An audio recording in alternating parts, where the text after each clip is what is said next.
Bonjour, je m'appelle Sandrine Lacroix, je suis étudiante à la maîtrise recherche en génie civil à Polytechnique Montréal. Je vais présenter le projet de recherche sur lequel je travaille, donc qui est la mise à l'épreuve et l'adaptation d'un outil d'analyse spatiale multicritère pour supporter le choix des sites d'implantation d'infrastructures vertes de gestion des eaux pluviales au Québec. Mon projet est dirigé par Françoise Bichet à Polytechnique Montréal et co-dirigé par Daniel Dagenet à l'Université de Montréal et Martin Culler, qui est le développeur de l'outil. Et il est à l'Institut fédéral suisse de sciences aquatiques et technologiques. Donc, je vais commencer par faire une mise en contexte du projet. Ensuite, je vais présenter le projet de recherche, donc les objectifs et l'outil sur lequel on travaille. Ensuite, je vais présenter la méthodologie qu'on a adoptée pour faire l'adaptation de l'outil et finalement les perspectives de recherche. Donc, d'abord, les impacts de l'urbanisation et des changements climatiques sur la gestion des eaux pluviales. Donc, l'urbanisation, ça a eu pour effet de densifier la population puis les infrastructures en milieu urbain. Et ça a eu plusieurs conséquences, dont l'augmentation de l'imperméabilisation du territoire. Donc, en transformant les surfaces végétales en surfaces imperméables, ça augmente les volumes et les débits d'eau de ruissellement qui circulent sur le territoire. Ça a plusieurs impacts, donc, dont l'augmentation des surverses des réseaux d'égouts, où c'est des débordements d'eau non traités dans les cours d'eau récepteurs. Donc, ça a plusieurs impacts sur la pollution des cours d'eau. Une augmentation des inondations en milieu urbain. La pollution des cours d'eau récepteurs, donc, comme je le disais, avec les surverses, mais aussi parce que les eaux de ruissellement, c'est des eaux qui sont contaminées. Et finalement, une diminution des habitats et de la végétation. Donc, parallèlement à l'urbanisation, on a les changements climatiques qui sont influencés par l'urbanisation, mais qui vont venir aussi amplifier les effets négatifs de l'urbanisation. Parce que dans les prochaines années, on prévoit une augmentation des températures et une augmentation des précipitations. Donc, une des solutions pour s'adapter à ces changements climatiques et anthropiques, c'est d'implanter des infrastructures vertes de gestion des eaux pluviales. Donc, ce sont des systèmes qui sont naturels ou semi-naturels et qui vont fournir plusieurs services écosystémiques. Les infrastructures sont basées sur différents processus, comme la rétention, le transport, l'infiltration, l'évapotranspiration de l'eau. Puis comme on peut voir sur la figure du bas, donc en milieu urbain, on a beaucoup plus de ruissellement à la surface, moins d'infiltration de l'eau dans le sol et moins d'évapotranspiration aussi. Donc, en implantant les infrastructures vertes, ce qu'on essaie de faire, c'est de retrouver un cycle de l'eau qui est plus naturel, donc un cycle de l'eau qu'on avait avant le développement urbain. Donc, des exemples d'infrastructures vertes, ça peut être des toits verts, des cellules de biorétention, des jardins de pluie, des marais filtrants. Les infrastructures vertes apportent plusieurs bénéfices hydrologiques, comme améliorer la qualité de l'eau, réduire la quantité d'eau, donc réduire les surverses et réduire les inondations. Mais les infrastructures vertes permettent aussi d'apporter plusieurs bénéfices socio-environnementaux, comme améliorer la cohésion sociale, fournir des espaces qui sont esthétiques et récréatifs, améliorer et protéger la biodiversité, améliorer la qualité de l'air. Au niveau des aspects économiques, ça peut être d'augmenter la valeur des terrains ou de réduire les coûts énergétiques des bâtiments, donc par exemple avec les toits verts, de diminuer les îlots de chaleur en ville et de fournir des espaces plus conviviaux, esthétiques et sécuritaires pour les piétons et cyclistes. Donc, quand on veut faire la planification des infrastructures vertes en milieu urbain, on se demande comment choisir stratégiquement l'emplacement des infrastructures vertes. Donc, si on veut maximiser tous les bénéfices qu'on peut tirer des infrastructures et maximiser la performance aussi des systèmes, il faudrait considérer dans la planification une multitude de critères, en plus de considérer l'avis de toutes les parties prenantes. Donc, c'est pour ça que les outils d'analyse de décision multicritères qui sont basés sur des systèmes d'information géographiques peuvent vraiment faciliter le processus à la base de la planification des infrastructures vertes. Donc, ce que ces outils-là vont permettre de faire, c'est d'intégrer tous les facteurs qui sont pertinents à considérer. Ils vont permettre de supporter le dialogue entre les parties prenantes en offrant une approche qui est participative, interdisciplinaire, interactive. Et ils vont permettre aussi de faire une analyse spatiale à différentes échelles. Donc, la situation actuelle, c'est que les implantations d'infrastructures vertes sont souvent faites de manière réactive et opportuniste et de manière ad hoc, donc ça veut dire en visant seulement à un objectif spécifique, ce qui ne permet pas de maximiser tous les bénéfices qu'on peut tirer des infrastructures vertes.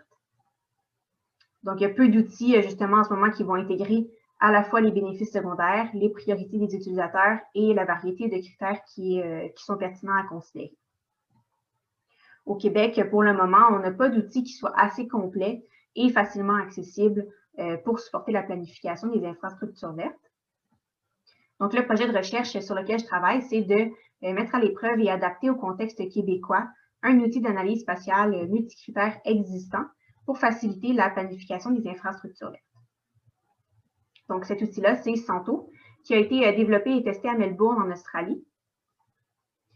Puis le projet, c'est dans le cadre d'une étude de cas avec la ville de Trois-Rivières au Québec. Et donc, c'est la première fois en fait que l'outil est testé à l'extérieur du contexte dans lequel il a été développé, donc à l'extérieur de Melbourne. Donc, l'outil Santo, c'est un outil d'analyse spatiale multicritère qui va permettre de visualiser sur une carte les sites qui sont stratégiques ou non pour implanter un type d'infrastructure verte, donc en considérant une variété de critères et les préférences des utilisateurs. L'outil permet de considérer 7 types d'infrastructures vertes, les biorétentions et jardins de pluie, les systèmes d'infiltration, les toits verts, les étangs et lacs, les noues, les réservoirs d'eau de pluie, puis les marais filtrants. Santo, c'est une barre d'outils à intégrer dans le logiciel spatial ArcMap. Puis, il est conçu selon 2 perspectives. Donc, il permet de faire des analyses selon les opportunités du territoire et selon les besoins du territoire. Donc, ça, on va voir un peu plus en détail. Les opportunités, donc l'outil va permettre de cibler les sites qui vont offrir les meilleures opportunités pour implanter une infrastructure verte. Donc, selon le contexte biophysique du territoire, le contexte de planification et gouvernance, le contexte socio-économique. Et du côté des besoins, l'outil va permettre de cibler les sites qui ont le plus grand besoin des bénéfices qu'on peut tirer des infrastructures vertes, donc c'est-à-dire des bénéfices qu'on peut tirer des différents services écosystémiques. Donc, dans chacune de ces catégories-là, l'outil va considérer plusieurs critères. Et ces critères-là sont mesurés par des attributs. Donc, par exemple, un des critères, c'est le couvert végétal. Et son attribut qui permet de le mesurer, c'est le pourcentage de densité des arbres. Donc, ces attributs-là, en fait, ça représente les différentes couches de données spatiales qu'on peut entrer dans l'outil. Donc, c'est d'ailleurs la première étape de l'outil, donc de faire la compilation de toutes les données spatiales qu'on souhaite intégrer à l'outil. La deuxième étape, c'est de sélectionner la zone d'étude, donc d'entrer les limites du territoire qu'on veut étudier. Ensuite, on doit choisir le type d'infrastructure verte avec laquelle on veut faire les analyses, donc entre les 7 types qui sont proposés par l'outil. Ensuite, l'outil va masquer toutes les zones où ce n'est pas possible de faire une implantation du type d'infrastructure verte qu'on a choisi. Donc, dans l'outil, ça s'appelle des masques. Donc, c'est tous les critères qui empêchent, qui restreignent en fait une implantation. Donc, ça peut être par exemple parce qu'il y a déjà quelque chose sur le site comme un bâtiment ou comme un cours d'eau ou parce que la pente est trop prononcée. Ensuite, l'utilisateur peut, pour chacune des catégories de l'outil et pour chacun des critères, il peut pondérer sur une échelle de 0 à 100, donc selon l'importance qu'il souhaite accorder à ces critères-là dans l'analyse, donc dans le choix des sites pour implanter une infrastructure. La dernière étape, l'outil va combiner tous les facteurs et va créer des cartes d'adéquation spatiale. Donc, où on peut voir sur les cartes avec le code de couleur les sites qui sont les moins stratégiques, donc qui sont les plus rouges avec une note d'adéquation plus faible, et les sites qui sont les plus stratégiques, donc le plus vert, donc des notes d'adéquation entre 90 et 100. On peut aussi cliquer sur les cartes puis obtenir des statistiques comme la note d'adéquation minimale, maximale ou moyenne d'un site. On peut aussi savoir le critère qui a eu le plus d'impact dans cette note finale-là. Pour être en mesure de traduire les données spatiales en notes d'adéquation spatiale, l'outil utilise des échelles de valeurs. Donc, par exemple, si on part d'une couche de données spatiales qui est comme la pente, donc par exemple, on se demande une pente de 5%, qu'est-ce que ça représente en termes d'adéquation d'un site? Donc, est-ce que ce serait un site qui est stratégique ou pas du tout stratégique? Puis ça permet justement de faire le lien entre chaque couche de données puis les notes d'adéquation spatiale. Donc, un exemple d'échelle de valeur, ça peut être une fonction comme celle-ci ou pour différentes notes d'adéquation, donc 0, 25, 50, 75, 100, 100 étant la note d'adéquation maximale. On peut identifier dans la couche de données les différentes valeurs que, par exemple, le pourcentage de la pente peut prendre. Et donc, la méthodologie qu'on a adoptée, donc je vais vous présenter les grandes étapes un peu plus en détail dans les prochaines diapositives. Donc, on a commencé par faire la mise à l'épreuve de l'outil Santo dans sa version actuelle. Donc, ça nous a permis d'étudier qu'est-ce que ça l'impliquait d'appliquer un outil qui avait été développé à Melbourne à un nouveau contexte urbain et climatique. Donc, on a commencé par faire la collecte des données géospatiales. La majorité des données qu'on a collectées venaient directement de la ville de Trois-Rivières. Puis sinon, on a complété avec des plateformes de données ouvertes. Ensuite, on a dû pré-traiter ces données-là pour satisfaire aux formats et aux conventions nominales de Santo. Donc, des types de traitements qu'on a dû faire, par exemple, ça a été de convertir des formats de données, d'ajouter des champs, de calculer des champs. Puis ça nous a permis d'identifier les défis de l'utilisation de Santo au Québec. Ensuite, on a procédé au recensement des données qui étaient disponibles à l'échelle du Québec. Donc, c'est dans le but d'adapter l'outil Santo le plus possible aux données qu'on a ici, plutôt que d'adapter les données à l'outil. Donc, encore une fois, on a fait des recherches sur les plateformes de données ouvertes comme Données Québec, Données ouvertes Canada. Ensuite, on a fait l'adaptation des critères existants et l'adaptation des attributs qui permettent de mesurer ces critères-là. Donc, on a commencé par identifier les objectifs et les bénéfices qui étaient déjà considérés dans l'outil Santo. Puis, on a adapté les attributs des critères existants selon les données disponibles qu'on avait identifiées dans le recensement des données à l'échelle du Québec.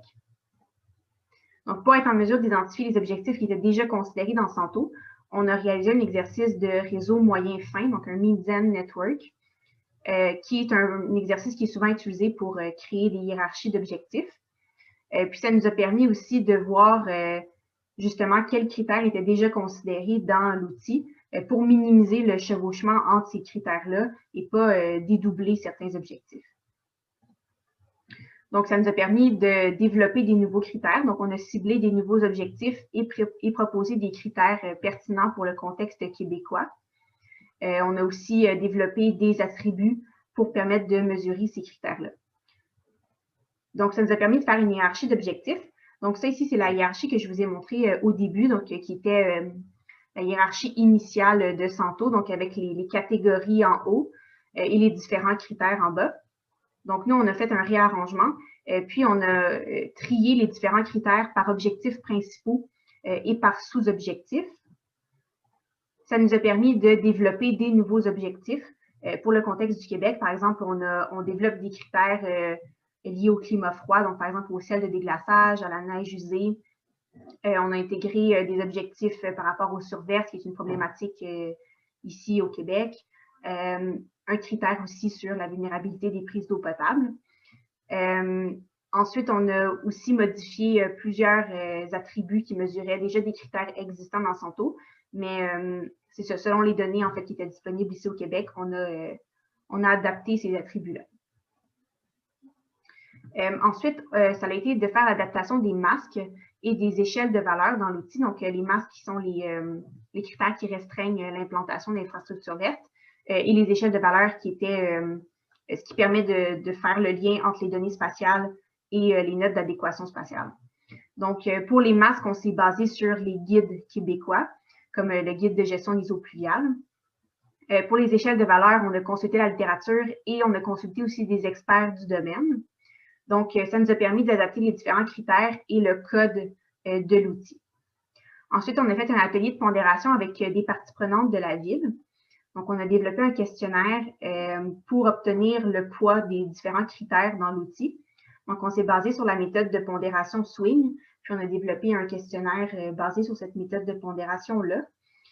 Donc, ça nous a permis d'obtenir la pondération des critères donc, sur l'échelle de 0 à 100, donc, qui est une étape qui est demandée à l'utilisateur dans l'interface de l'outil.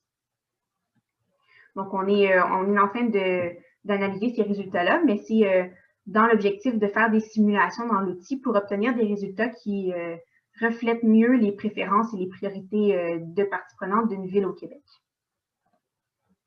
Donc, pour conclure, donc le projet, c'est d'étudier l'applicabilité de l'outil qui a été développé en Australie à un nouveau contexte urbain et climatique et d'en faire l'adaptation. Donc, dans une optique plus globale, en fait, c'est pour soutenir les villes dans le processus décisionnel sur la planification des infrastructures vertes de gestion des eaux pluviales. Il y a plusieurs perspectives de recherche encore sur l'outil Santo. Donc, une des perspectives, c'est d'améliorer l'intégration des critères qui concernent la gestion des eaux pluviales. Donc, comme j'ai mentionné tantôt, d'inclure des objectifs pour l'impact des surverses. Et aussi, ça va être d'étudier l'applicabilité de l'approche dans divers contextes urbains, donc à l'échelle nationale et aussi à l'échelle internationale. Donc, merci beaucoup pour votre attention. Si vous avez des questions, je suis disponible. Ben, merci. Donc, comme pour la présentation précédente, on a une période de questions-commentaires. Donc, est-ce que il y a des personnes qui ont des questions? Jean-Philippe. Oh, Daniel, ton micro est fermé. Juste intervenir pour souligner le fait que dans une version préhistorique de l'outil, mais qui était néanmoins, qui avait de grandes qualités, ben, à cette version-là, Isabelle a collaboré pour le volet vulnérabilité. Oui, je voyais quand même pas mal de liens entre les deux. Oui. On poursuit dans nos programmes de recherche, on est assez cohérents. C'est bien ça. Jean-Philippe? Oui, en fait, je trouve l'outil vraiment super intéressant. C'est pas nécessairement mon champ de compétences, là, mais dans les milieux municipaux, je vois un potentiel là qui est énorme. D'ailleurs, je salue la ville de Trois-Rivières qui s'est embarquée avec vous là-dedans. C'est un caractère très innovant à ça. Puis, je pense que c'est super intéressant. En fait, ma question, c'est que je voulais savoir si vous étiez capable de me situer un peu justement dans le caractère innovant de la chose, c'est-à-dire c'est un modèle australien qu'on implante, qu'on veut implanter dans une municipalité du Québec. Mais à quel point est-ce qu'il y a d'autres modèles qui sont en développement? Est-ce que où sont les municipalités du Québec là-dessus? Est-ce que Trois-Rivières est comme très en avant dans sa réflexion? Ou est-ce qu'il y a plusieurs différents modèles qui sont en développement, dont celui-là qui se développe à Trois-Rivières? J'aimerais juste savoir si vous êtes capable de me situer un peu dans la littérature ou dans l'innovation municipale, autant au Québec qu'à l'international par rapport à ce modèle-là? Je pense que je vais d'abord répondre, puis tu verras, Sandrine, si tu veux ajouter. De ce qu'on...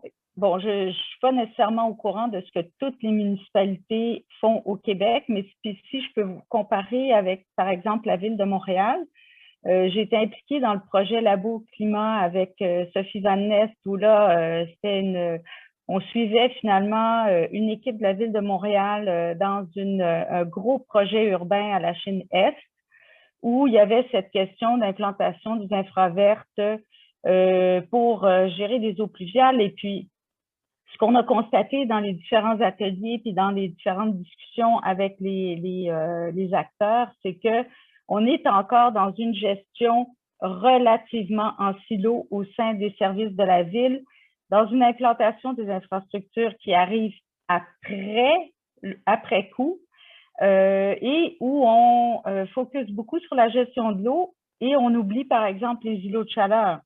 Donc, même dans la plus grande ville au Québec, où il y a plein de choses, ça bouge beaucoup, il y a beaucoup de choses qui se font, mais il n'y a pas d'outils de ce genre-là qui sont en développement à ma connaissance, en tout cas, mais là encore, c'est peut-être une question de stylo à la Ville de Montréal pour s'assurer de développer, de planifier en amont l'implantation des infrastructures vertes en prenant en compte des critères à la fois sociaux, de biodiversité, etc. On a fait un atelier à la Chine-Est sur les infraverts où justement on travaillait sur les questions de multi-échelle, de multi-bénéfices. Puis, c'était quelque chose auquel les professionnels n'étaient pas étrangers, mais d'avoir la chance d'échanger sur tous les critères dans un même forum, c'était quelque chose auquel ils n'étaient pas accoutumés. L'avantage de l'outil, c'est que ça se fait d'une façon plus directe, plus systématique. Et moi, je pense que c'est assez innovant, en tout cas au Québec, et on pense, on développe une demande, et Isabelle est partie prenante là-dedans, où on va justement essayer de travailler avec d'autres villes au Canada ou à l'international. Mais à notre connaissance, à la connaissance de nos collègues qui travaillent sur l'outil avec nous à l'Université Laval, puis à Zurich, il n'y a pas vraiment d'équivalent, avec une aussi large palette de critères.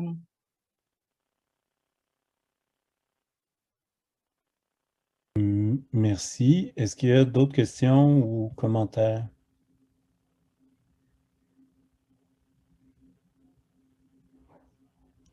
Je vais m'en permettre une question, si vous le voulez. L'outil, ben moi, j'ai trouvé très, très intéressant. On en arrive à, justement, c'est le but, à considérer plusieurs critères pour l'implantation. Est-ce que dans une version plus élaborée de l'outil, ce serait envisageable d'en arriver à définir le type d'infrastructure à implanter selon les différents critères ou selon le type, parce qu'il existe toute une palette d'infrastructures vertes. Puis je pose ma question dans l'optique où il peut y avoir différents acteurs qui seraient intéressés à investir ou à mettre dans un projet. Ou, il y a les acteurs publics, mais il y a aussi, disons, le développement immobilier, Absolument. le développement urbain où le privé pourrait prendre la relève. C'est une question un peu ouverte, là. Ben, je vais répondre, mais je vais laisser Sandrine poursuivre aussi là-dessus. En fait, il y a un autre outil sur lequel on travaille. Moi, je suis moins impliquée là-dedans. Et puis, Sandrine, c'est pas son projet de maîtrise, mais elle est en collaboration avec l'étudiante de doctorat à Laval qui travaille là-dessus.